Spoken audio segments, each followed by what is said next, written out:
मंगलमय मंगल करण वीतराग विज्ञान नमो ताहि जाति भये अरहंतादि जो विद्यादि सागर सुधी जो विद्यादि सागर सुधी गुरु हैं तैसी शुद्धात्म में निरत नित्य हितोपदेशी वे पाप ग्रीष्म ऋतु में जल हैं सयानी पूजों के सतत केवल ज्ञान पाने पूजों के सतत केवल ज्ञान पाने। बोले भगवान महावीर स्वामी की, आचार्य कुंद कुंद स्वामी की, आचार्य गुरुवर विद्यासागर मुनि महाराज की।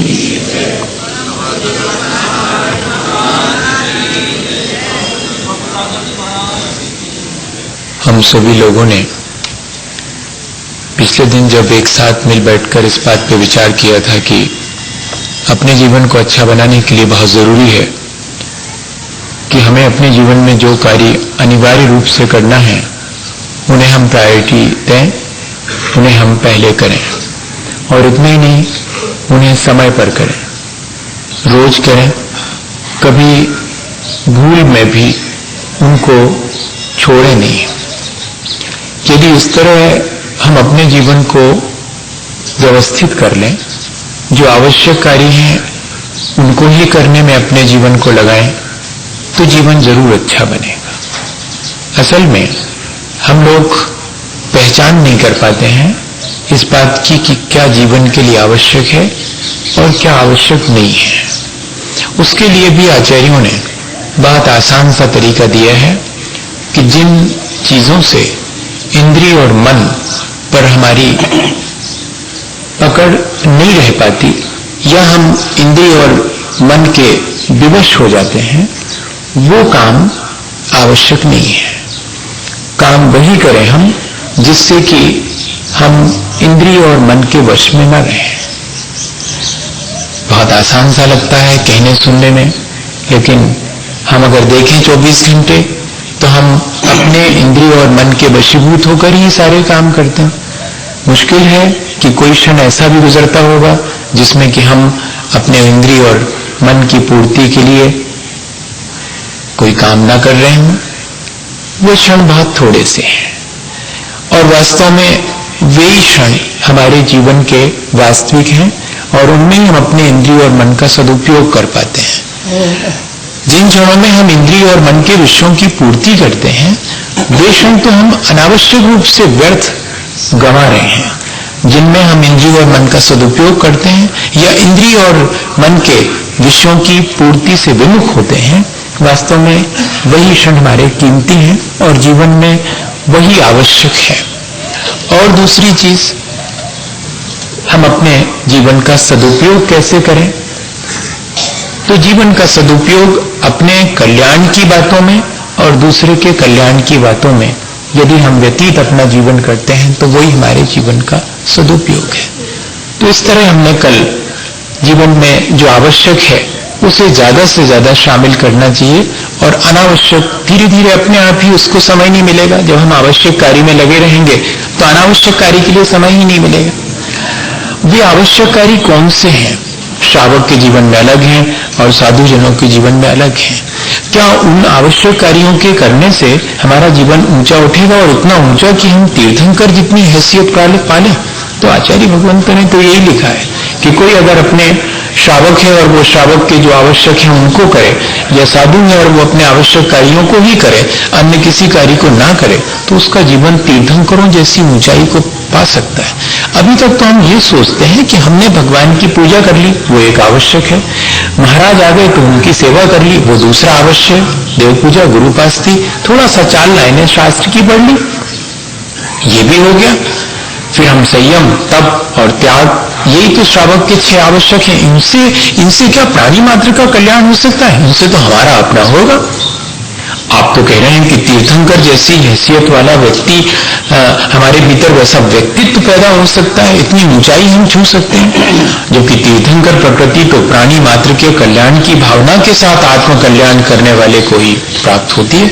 हम तो 6 आवश्यक करके क्या करेंगे? अपने आत्मा का कल्याण करेंगे? ऐसा नहीं है। भगवान की पूजा, अनंत की भक्ति, जो हम पहले एक कारण मान चुके हैं, एक भावना है, वो भी अनंत भगवान की भक्ति। गृहस्थ जीवन में भी अनंत भगवान की भक्ति से कोई तीर्थंकर प्रकृति अर्जित कर सकता है। और इसका सबसे बड़ा उदाहरण खुद रावण है। रावण ने जब बलि महाराज को, और जो पर्वत पर बैठे हुए ध्यान में लीन थे, शत्रुता के वशभूत होकर के उन पूरे पर्वत को उठा करके और फेंक देने की कोशिश की थी, और अपने दंड से जमीन में भीतर प्रवेश करके उस पर्वत को उखाड़ने की कोशिश की थी, तब बलि मुनि महाराज ने, चूंकि उस पर्वत पर भरत चक्रवर्ती के बनवाए हुए जिनालय हैं, उनकी रक्षा के लिए थोड़ा सा अपना अंगूठा दबा दिया था, और वो पूरा पहाड़ रावण समेत नीचे की तरफ होने लगा था। ये तो ठीक है। और रावण बहुत तकलीफ में था, तब मंदोदरी ने निवेदन किया था कि भगवान क्षमा करें, और क्षमा भी कर दिया था। लेकिन ये सारी घटना, इस सब में महत्वपूर्ण क्या है? रावण को फील हुआ इस बात का कि उसने ठीक नहीं किया, और बाहर आकर के और जिनेंद्र भगवान की जो पूजा करी, तब विद्याधर था और वीणा बजाने में बहुत चतुर था। वीणा बजा करके भगवान की पूजा में इतना तल्लीन हो गया कि वीणा का तार टूटने पर अपने हाथ की नस निकाल करके तार की जगह बांध करके वीणा बजाई थी। और उस अरत भक्ति के फलस्वरूप कहते हैं कि तीर्थंकर प्रकृति का बंध। एक गृहस्थ व्यक्ति भी अपने जीवन में अनंत भगवान की भक्ति से इतनी ऊंचाई अपने व्यक्तित्व में ला सकता है। गुरुपास्ती, आचार्य और उपाध्याय के प्रति भक्ति जो हमने तीर्थंकर प्रकृति के कारणों में, क्योंकि अनंत भगवान ऐसे हैं जो प्राणी मात्र के कल्याण के लिए उपदेश देते हैं, और उनकी हम भक्ति कर रहे हैं तो हमारे भीतर भी उतनी ऊंचाई आएगी। आचार्य भगवंत भी अपने शिष्यों को हाथ पकड़ करके और चलना सिखाते हैं, सहारा देते हैं, वे भी दूसरे के कल्याण की भावना भाते हैं, इसलिए हम उनकी भक्ति करेंगे तो हमारे भीतर उतनी ऊंचाई आएगी। उपाध्याय महाराज का काम भी यही है कि वो उपदेश देकर के और व्यक्ति को सन्मार्ग पर लगाते हैं, बुरे मार्ग से बचा लेते हैं। इसलिए वे भी पर के कल्याण में लगे हुए हैं। ये सब गुरु हैं, इसलिए गुरु पास्ती अगर श्रावक करता है तो कितनी सारी भावनाएं उसके साथ आ गई।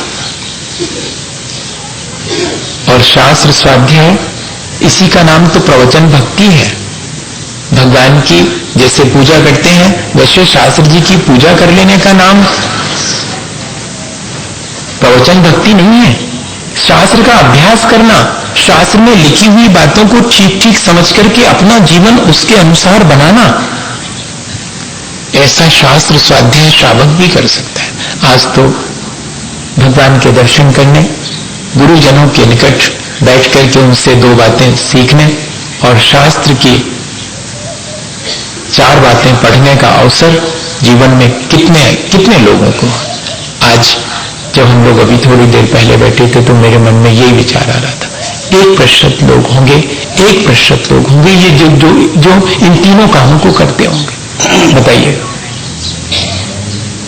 सारे देश में कह रहा हूं, सिर्फ 1% लोग होंगे जो कि रोज नियमित रूप से भगवान की भक्ति भी करते होंगे, गुरुजनों के निकट जाकर के 2 मिनट बैठते होंगे और इतनी नहीं 4 लाइनें ग्रंथ की पढ़ते होंगे। अभी तो सिर्फ बाहरी बात कह रहा हूं, इनसे अपने जीवन को प्रभावित करने वालों की संख्या तो दशमलव वन में आएगी। इनसे लाभ लेने वालों की छोड़ो, सिर्फ इनके कांटेक्ट में, इनके संपर्क में मेरे जीवन के कुछ क्षण व्यतीत हों, इस तरह की भावना भी होना बहुत मुश्किल है। और संयम, तप और त्याग ये तो अत्यंत दुरूह और कठिन, आउट ऑफ डेट चीजें हैं आज की भाषा में। कौन संयम की बात करे, कौन तप की बात करे और कौन त्याग की बात।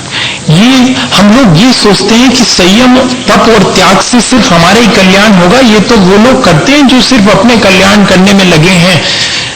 जो व्यक्ति अपने जीवन को अनुशासित रखता है वो ही दूसरे के कल्याण में निमित्त बन सकता है। जो व्यक्ति तपस्या यानी संतोष अपने जीवन में अत्यंत संतुष्ट होकर के जीना ही तपस्या है। इच्छाओं को जीतने का नाम तप है। इच्छाओं को जीतने वाला अत्यंत संतुष्ट होगा। तो जो व्यक्ति अत्यंत अनुशासित और संतुष्ट होकर के जीवन जीता है, बताइए उसके द्वारा ही दूसरे का कल्याण होगा, स्वयं का तो होगा ही, क्योंकि वो अनुशासित और संतुष्ट होकर जीवन जी रहा है। इसलिए संयम और तप सुनने में कठिन है, लेकिन अपने जीवन को अनुशासित और संतुष्ट बनाना, शांतिपूर्वक अपना जीवन बिताना, ये क्या कोई कठिन बात है क्या। और त्याग, पर प्रीति करणार्थम, दूसरे के प्रति प्रेम व्यक्त करने के लिए। तत्वार्थ राजवार्तिक में तो अकलंक स्वामी यही लिखते हैं कि दान वो है जिससे कि प्राणी मात्र के प्रति और प्राणी मात्र का अपने प्रति प्रेम उत्पन्न हो जाए, प्रीति जाए दे। दान और त्याग हमारे जीवन में प्राणी मात्र से हमें जोड़ता है, हमारी भावनाओं को इतना विशाल कर देता है कि जिसमें सब समा जाते हैं। हम लोग आज गौर से देखें, खूब संयम करने वाले लोग हैं, पर खुद का जीवन अनुशासित है क्या जिससे दूसरे मैसेज ले सकें। खूब तपस्या करने वाले लोग होंगे, लेकिन जीवन में संतुष्ट हैं क्या वो। गौर से देखें, खूब दान देने वाले लोग मिलेंगे, लेकिन क्या उन्हें प्राणी मात्र के प्रति प्रीति है। उनके प्रति प्राणी मात्र की प्रीति है। दान देने वाले को कोई चाह रहा है या कि उससे ईर्ष्या ही करने वाले लोग मिलेंगे। क्यों मिलेंगे? क्योंकि वो अहंकार करता है तो सामने वाले को ईर्ष्या करनी पड़ती है। ये क्रियाएं जो 6 थी श्रावक के जीवन में, बेबी उसके जीवन को ऊंचा उठा सकती थी, लेकिन ये तो पूछते हैं कि पूजा कैसे करना चाहिए, महाराज के सेवा कैसे करना चाहिए, स्वाध्याय कैसे करना चाहिए, ये तो हम पूछते हैं, लेकिन इन सब की अप्रोच क्या है ये कोई नहीं पूछता। इन सब से हमारे जीवन में क्या आना चाहिए। हो सकता है आपने बहुत बढ़िया बिल्कुल व्यवस्थित ढंग से देव पूजा करी हो, लेकिन उससे कोई संदेश लेकर के बाहर लौटे हैं या कि जीवन ज्यों का त्यों है। बस इसी वजह से तो ये 6 आवश्यक हमारे जीवन को ऊंचा नहीं उठा पाते, बल्कि तो जबकि इन 6 आवश्यक को भी हम शांतिपूर्वक अगर करें तो इनसे भी हमारा जीवन उठ सकता है। श्री कृष्ण के जीवन में मात्र औषधि दान देने से तीर्थंकर प्रकृति, ये गृहस्थों के उदाहरण है जिन्होंने की तीर्थंकर प्रकृति बांधी है। अभी मैंने मुनि जनों के आवश्यक की चर्चा नहीं करी। क्या हम अपने रोजमर्रा के जीवन में इन 6 आवश्यक कार्यों को शामिल करेंगे और इनसे कोई प्रॉपर मैसेज लेंगे। देव पूजा सबको मालूम है, गुरुपास्ती सबको मालूम है, स्वाध्याय करना चाहिए सबको मालूम है, ये सब चीजें मालूम है, लेकिन इनके लिए हमारा कोई निश्चित समय है या कि जब चाहे तब कर लेंगे। हमने कल भी कहा था कि आचार्य महाराज अपने आवश्यकों को यथा समय करते हैं और वास्तव में वही जीवन को ऊंचा उठाने वाली। संसार के कार्यों को हम बिल्कुल समय पर करते हैं, लेकिन अपने आत्म कल्याण के कार्यों को जब चाहे तब करेंगे। उसका कोई समय नहीं है, उसका समय निर्धारित हो, हमारा अपना डिसिप्लिन ये होना चाहिए, तब जाकर के हमारा जीवन ऊंचा उठेगा। अब जरा सा देखें मुनि जनों के 6 आवश्यक कौन से हैं, उनसे क्या मैसेज मिलता है, उनको पालन करने से क्या प्राणी मात्र का कल्याण हो सकता है। प्राणी मात्र का कल्याण सामायिक करने से हो सकता, पहला उनका आवश्यक है सामायिक। सामायिक है क्या चीज? महाराज सामायिक कैसे करना चाहिए, चारों दिशाओं में आवर्त कैसे करना चाहिए, पूर्व की तरफ मुख करना चाहिए कि दक्षिण की तरफ मुख करना चाहिए, दुनिया भर की बातें पूछेंगे सामायिक की विधि, और सामायिक भी कर रहे होंगे, लेकिन सामायिक का मकसद क्या है ये नहीं मालूम। वर्षों सामायिक करने वाले के जीवन में अगर समता नहीं आई तो उसकी सामायिक उसके जीवन को ऊंचा नहीं उठा पाएगी। समता की साधना का नाम सामायिक है, मैत्री की साधना का नाम सामायिक है, अभय की साधना का नाम सामायिक है, सहिष्णुता की साधना का नाम सामायिक है। ये चार चीजें हैं सामायिक के मायने। सामायिक कोई प्रक्रिया नहीं है, सामायिक कोई विधि नहीं है कि ऐसा ऐसा हमने कर लिया। सामायिक में तो समता का स्वर पैदा होना चाहिए। सुख दुख, जय पराजय, लाभ हानि, सब में प्रसन्नता। ऐसा बहुत कम देखने में आता है। ऐसा व्यक्ति ही अपने जीवन को उतनी ऊंचाई दे सकता है। सबके प्रति समता रखने वाला ही सबके कल्याण की बात सोच सकता है। सबके प्रति मैत्री रखने वाला ही सबके कल्याण की बात सोच सकता। सबको अपने जीवन से निश्चिंत कर देने वाला, अभय दे देने वाला ही, आप हमारी तरफ से निश्चिंत रहो, हमारी तरफ से आपके जीवन में कोई तकलीफ नहीं आएगी कभी भी। क्या ऐसी निश्चिंतता हम दूसरे को दे सकते हैं? सामायिक यही सिखाती है, मेरे जीवन से किसी को कोई तकलीफ न पहुंचे, मैं लोगों को इतना निश्चिंत कर सकूं कि मेरी तरफ से आप निश्चिंत रहिए। आपकी मदद नहीं करूंगा, भले ही ना कर पाऊं, लेकिन आपके जीवन में कभी भी चोट नहीं पहुंचाऊंगा, तकलीफ तो नहीं पहुंचेगी। मेरी अपनी लाइफ स्टाइल से, मेरे अपने जीवन से किसी के जीवन को कोई क्षति नहीं पहुंचेगी। ये साधना है सामायिक की। और सहिष्णुता, सहनशीलता, मानसिक भी और शारीरिक भी एक जैसे बैठ जाते हैं। शरीर पर आने वाली विपत्तियों को सामायिक के समय में सहन करते हैं, कष्ट सहिष्णुता, और मन में निरंतर प्राणी मात्र के कल्याण का विचार करते हैं सामायिक के क्षणों में। ये है वैचारिक सहिष्णुता। वरना दुर्जन क्रूर कुमार व्रतों पर, ऐसे लोगों को तो क्षोभ सबको होता है, लेकिन उन क्षणों में भी ऐसी साधना करना कि ऐसे जीवों के प्रति जो कि उन मार्ग पर लगे हैं उनके प्रति भी क्षोभ नहीं है, साम्य भाव, उनके कल्याण की भी भावना, वे भी कल्याण करें। तभी 2 दिन से वही चीज तो सामने आ रही है। हमारा समत्व गड़बड़ाने लगता है उस बात को सुन करके कि कैसे लोग हैं, टेरर क्रिएट करते हैं, चाहे जिसको मार देते हैं। हम भगवान की पूजा भजन करने जा रहे हैं और हमारे लिए जो है और मार दिया। इतनी क्रूरता, इतना हिंसात्मक अप्रोच। लेकिन मन में क्षण भर को तो आता है कि उनके प्रति भी ऐसा ही व्यवहार करना चाहिए, लेकिन अगले क्षण अपने को संभालना पड़ता कि नहीं, सटे साठ्यम समाचरित नहीं, समता का स्वर नहीं खोना चाहिए, समत्व। उनकी भी बुद्धि ठिकाने आवे, वे भी अपना कल्याण करें। क्यों ऐसा कर रहे हैं? ऐसा भाव आना चाहिए। ये है समत्व की साधना। रामदास शिवाजी के गुरुजी थे, दूसरे के खेत में गन्ने खा लिए थे, बहुत प्यास लगी थी, इसलिए किसान ने आकर के वही गन्ना छुड़ाकर आधा खा पाए थे और खूब पीटा था उनको, और शिवाजी तक खबर पहुंच गई थी तो उस किसान को पकड़वा लिया था दंड देने के लिए। और रामदास वहीं बैठे हैं, गुरुजी उनके, शिवा इसको दंड देना जरूरी है। हाँ गुरुजी, इसको दंड देंगे। तो कौन देगा? मैं देता हूं, मैं राजा हूं। शिवाजी ने कहा नहीं नहीं, तुम नहीं, मेरे को मारा इसलिए मैं इसे दंड दूंगा, तो आप ही दे दंड। तो शिवा इसे दंड स्वरूप 5 गांव दे दो। अरे 5 गांव दे दो? इसने तो आपको इतनी पिटाई करी। अरे इसने इसलिए पिटाई करी ना क्योंकि इसके पास खुद के खाने को नहीं है, गरीब है, एक गन्ना खा लिया और किसी और ने, तो उसको तो क्षति पहुंचेगी बहुत। इसको गांव दे दो 5, तब फिर ये अपने यहां पर सबको गन्ने खाने देगा।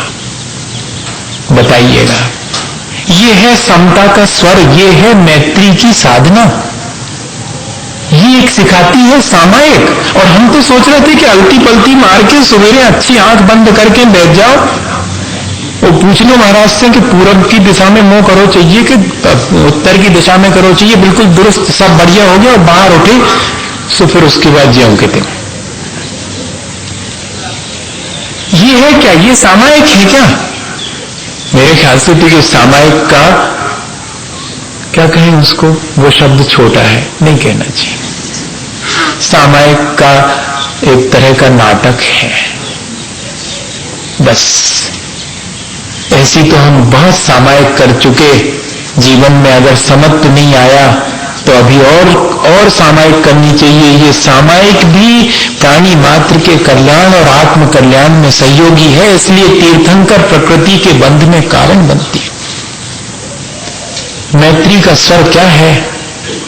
युद्ध के मैदान में शाम तक लड़ाई हुई है, शाम को विश्राम, ढूंढ ढूंढ कर घायलों को मदद की जा रही है। एक व्यक्ति का भाई भी घायलों में शामिल है, उसे पानी पिलाने के लिए वो जा रहा है। भाई आवाज देता है कि मैं यहां हूं, पानी लाओ। भाई के पास जैसे ही पहुंचता है उतने में बाजू से सरदार की आवाज आती है कि पानी दो। भाई इशारा करता है कि पहले सरदार को पानी पिलाओ। और जैसे ही सरदार के पास पहुंचता है कि उतने में जरा दूर से कि अब तो प्राण निकले ही, अगर पानी नहीं मिलेगा तो मुझे पानी पिला दो। और सरदार भी इशारा करता है कि जाओ पहले उसे पानी पिलाओ। वो तीसरे के पास तक जब तक पहुंचता है तब तक उसका प्राणांत हो जाता है। लौटकर सरदार के पास आता तब भी उसका प्राणांत हो जाता और सोचता कि शायद भाई के प्राण बच जाएंगे। तब तक लौट के आता है, उसके भी प्राणांत हो जाते पानी के अभाव में। लेकिन दो लोगों का नाम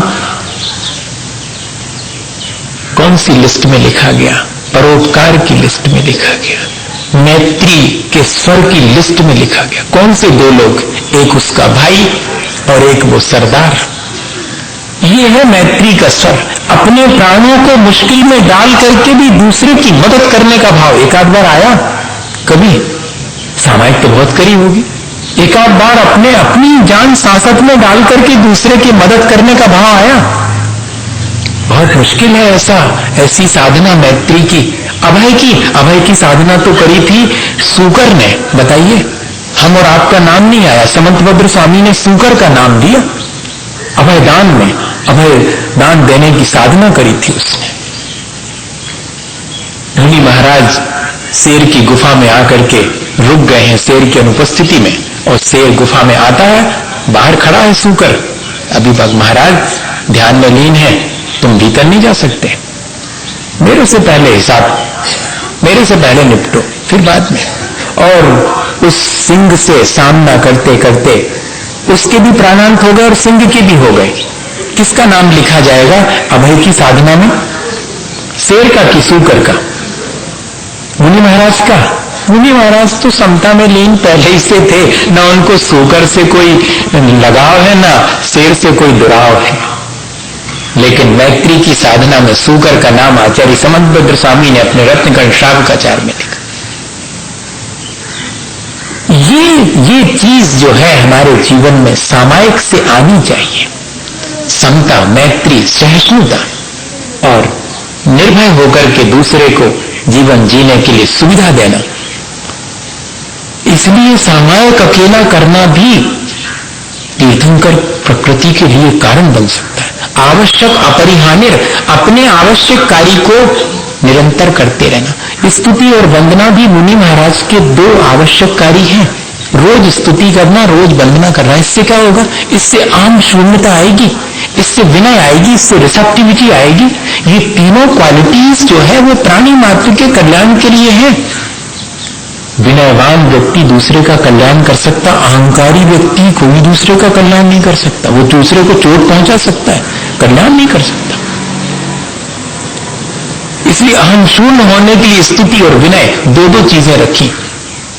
एक तीर्थंकर की स्तुति को वंदना कहते हैं और 24 तीर्थंकर की स्तुति को चतुर्विंशति स्तव। ये दोनों अलग अलग आवश्यक हैं, रोज करना जरूरी है मुनि महाराज को, ताकि उतनी देर के लिए कि मैं मुनि महाराज हूं, मेरी इतनी प्रतिष्ठा है, मेरा इतना यश है, आ गया अहंकार, चलो खड़े हो जाओ भगवान के सामने, कुछ भी नहीं हो, दुनिया के सामने हो सब कछु, मनो उनके सामने तो कच्चू नहीं है, झुको, दुनिया तुम्हारे सामने झुक रही है, तुम इधर झुको। ये रोज करना पड़ेगा। तीर्थंकरों की 24 तीर्थंकरों की एक साथ भी और इंडिविजुअल भी अलग अलग दो चीजें रखी। अरे 24 तीर्थंकर की करवा देते एक साथ, अकेले एक की क्यों? नहीं, इंडिविजुअली भी करो एक एक की और साइमल्टेनियस एक साथ भी करो 24 तीर्थंकर की। पता नहीं एक में चूक जाओगे तो दूसरे में नहीं तो तीसरे में कहीं ना कहीं तो झुकोगे, कहीं ना कहीं तो तुम्हारे मन में विनय का भाव आएगा। इसके लिए ये इतनी बड़ी चीज रखी हुई है। और फिर प्रतिक्रमण और प्रत्याख्यान, कन्फेस करना और आगे नहीं करने के लिए तैयारी करना, दोनों चीजें। निर्दोष होकर के अपना जीवन जीना, जो व्यक्ति अपना जीवन निर्दोष होकर जीता है वो ही दूसरे का कल्याण कर सकता है।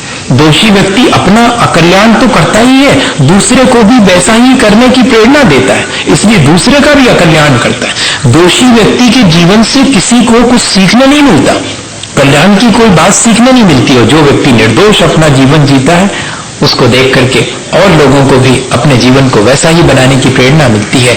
इस तरह यह प्रतिक्रमण कर तो रहे थे अपने दोषों का अपन निराकरण, अपने दोषों से मुक्त होने की प्रक्रिया अपन कर रहे हैं, और दूसरे को मैसेज क्या मिल रहा है? हमें भी ऐसे ही निर्दोष होना चाहिए।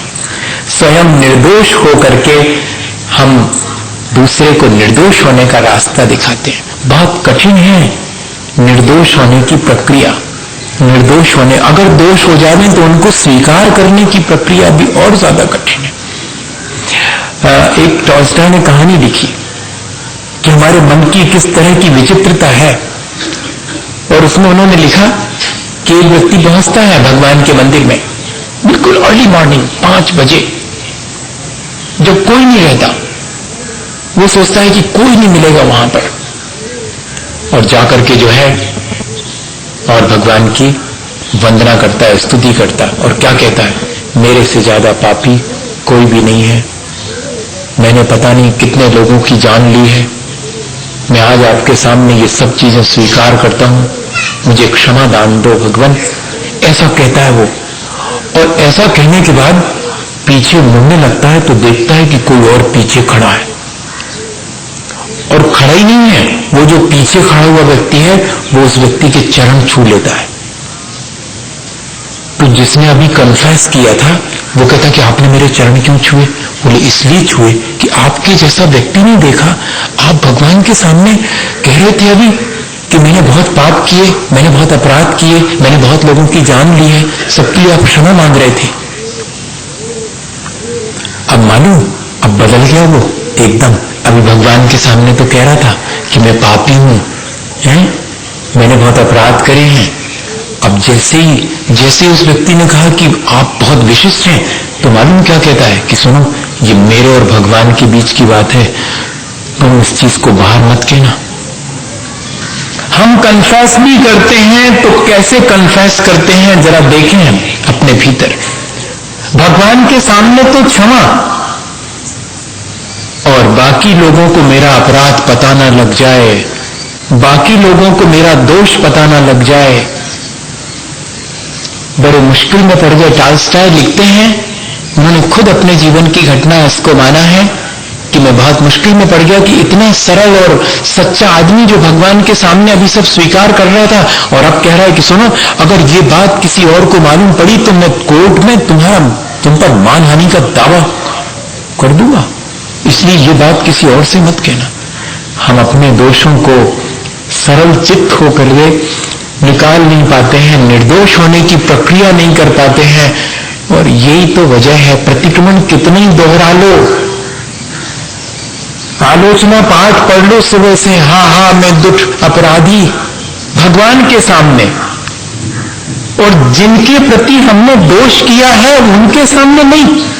इसलिए तो निर्दोष चित्त नहीं हो पाता, इसलिए तो उतनी ऊंचाई नहीं आ पाती जीवन में। वजह क्या है आखिर? ये सब क्रियाएं करने के बाद भी प्रत्याख्यान, आगे से मैं दोष नहीं करूंगा, इससे आत्मविश्वास बढ़ता है कि आगे से मैं दोष नहीं करूंगा। मेरे से दोष तो हो गए, मैं स्वीकार करता हूं, आगे नहीं करूंगा, इस बात की तत्परता, प्रत्याख्यान, त्याग करता हूं। चीजों को ग्रहण करने के बाद तुरंत त्याग करने का भाव आ जाना। अनावश्यक चीजें हमने इकट्ठी कर रखी हैं, यह मेरी गलती है, यह मेरा दोष है, ऐसा स्वीकार करना और अनावश्यक चीजों को अलग कर देने के लिए हमेशा तैयार रहना, यह प्रत्याख्यान। और कायोत्सर्ग, हमेशा कायोत्सर्ग अपन क्या सोचते हैं, नमोकार मंत्र पढ़ लिया, हो गया कायोत्सर्ग, ये भी एक आवश्यक है। कायोत्सर्ग करने से भी दूसरे का कल्याण होता है, जरूर होता है। अपने शरीर से ममत्व छोड़ने का नाम कायोत्सर्ग है। जितनी देर के लिए हम शरीर से ममत्व छोड़ते हैं, वे क्षण हमारे कायोत्सर्ग के हैं। और शरीर का ममत्व छूट जाए भैया तो दूसरे की सेवा कर सकते हैं। जो व्यक्ति अपने शरीर में आसक्त है वो दूसरे की सेवा और दूसरे के कल्याण का विचार ही नहीं कर सकता। पूरे 24 घंटे अपने शरीर की सेवा में ही लगा हुआ है जीवन, अगर अपना झांक के देखें तो।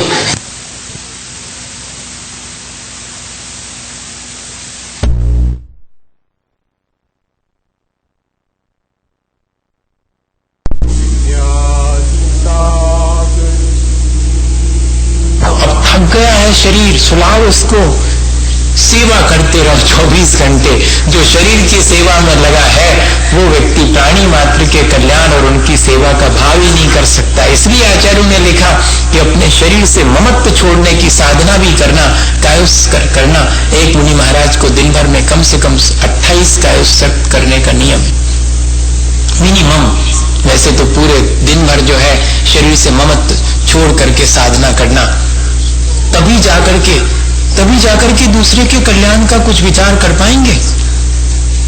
वरना तो एक गृहस्थ तो 24 घंटे ही अपनी शरीर की सेवा में, मुनि महाराज को भी करना पड़ती शरीर की सेवा। 20-25 मिनट जाओ इसमें डाल दो ताकि दिन भर काम ले सकें, इससे थोड़ा इसको लिटा दो 2-4 घंटे, बस बाकी लगाए रखो इसको। इससे ममत्व अगर जागृत हो गया तो फिर ना अपना कल्याण और दूसरे का तो है ही नहीं। इस शरीर से निर्ममत होने के लिए प्रयत्न करना भी अपने कल्याण के साथ साथ दूसरे के कल्याण में निमित्त बनता है। आचार्य महाराज के जीवन के तो बहुत अवसर है, मैंने देखा 36 घंटे और एक बार तो 72 घंटे एक ही आसन पर शांत भाव से बैठे। क्या सोना, क्या खाना, कोई क्रियाएं नहीं जो कि अनिवार्य मानी जाती हैं, कम से कम भोजन और शयन। लेकिन इन क्रियाओं को भी हम अपने शरीर से ममत्व होने की वजह से करते हैं, और शरीर से निर्ममत हो जाएं तो ये क्रियाएं भी बहुत कम रह जाएंगी, यहाँ तक कि हम इन क्रियाओं से भी पार हो जाएंगे। इस तरह यदि हम अपने जीवन को ऊंचा उठाना चाहें तो ये 6 आवश्यक जो श्रावक के हैं और 6 आवश्यक जो मुनिजनों के हैं, वे सब यथा समय जिस चीज का काल है उस समय उनको हम करें तो हमारा जीवन अवश्य ऊंचा उठेगा। इस तरह अपन ने 16 कारण भावनाओं में से एक भावना और समझ ली कि अपने आवश्यक को पहचान कर अपने जीवन में आवश्यक कार्यों को करने के लिए यथा समय तत्पर रहना, रोज रोज करना। आज तो हम भूल ही गए, सामायिक भूल गए, अरे वाह भोजन खाना नहीं भूले, आज तो हम स्वाध्याय भूल गए, आज तो हम भोजन करते समय रस परित्याग ही भूल गए। नहीं भैया, ऐसे नहीं काम चले। रोज करें, समय पर करें, कभी नहीं भूलें अपने जीवन के कल्याण की बातों को। भावना तो बनाई रखें कम से कम कि मुझे करना है, तो इतने मात्र से भी जीवन का कल्याण होगा। इसी भावना के साथ कि हम सब लोग अपने जीवन का कल्याण करें, अच्छा बनाएं। बोले आचार्य गुरुवर विद्यासागर मुनि महाराज की। हे गुरुवर शाश्वत सुख दर्शक, यह नग्न स्वरूप तुम्हारा है। जग की नश्वरता का सच्चा दिग्दर्शन करने वाला है। जब जग विषयों में रच बच कर गाफिल निद्रा में सोता हो, अथवा वह शिव के निष्कंटक कंटक बोता हो अर्ध निशा का सन्नाटा, वन में वनचारी चरते हों। तब शांत निराकुल मानस तुम तत्वों का चिंतन करते हो। करते तब शैल नदी तट पर, तरुतल वर्षा की झड़ियों में। समतारस पान किया करते, सुख दुख दोनों की घड़ियों में।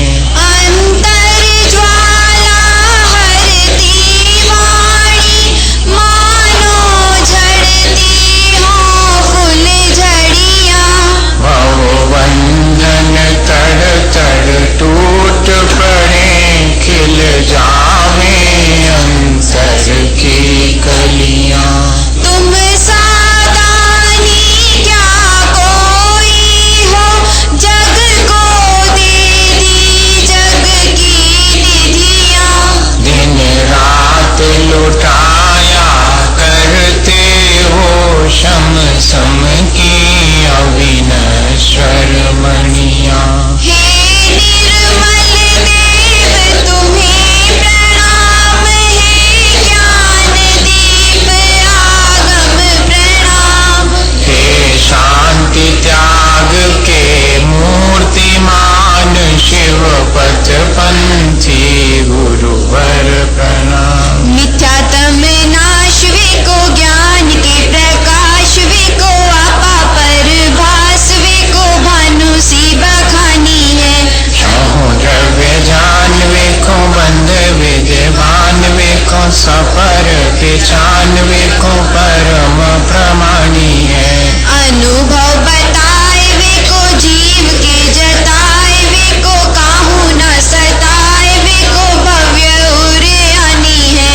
जहाँ तहाँ तार वेखो, पार के उतार वेखो, सुख विस्तार वेखो, यही वाणी है। जावाणी के ज्ञान ते सूझे लोकालोक, सो वाणी मस्तक नमो सदा देत मूढ़ो।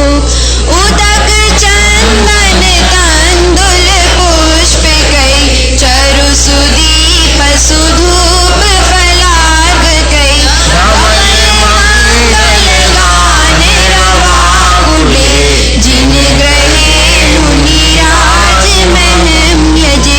ओम ग्रीम श्री 108 परम पूज्य आचार्य गुरुवर श्री विद्यासागर जी महाराज के संगस्थ मुनि श्री 108 क्षमा सागर जी महाराज, श्री 108 भव्य सागर जी महाराज के चरण कमलों की पूजा अनक प्राप्त है। अर्घम निर्वामति स्वाहा। जय बोलिए परम पूज्य मुनि श्री 108 क्षमा सागर जी महाराज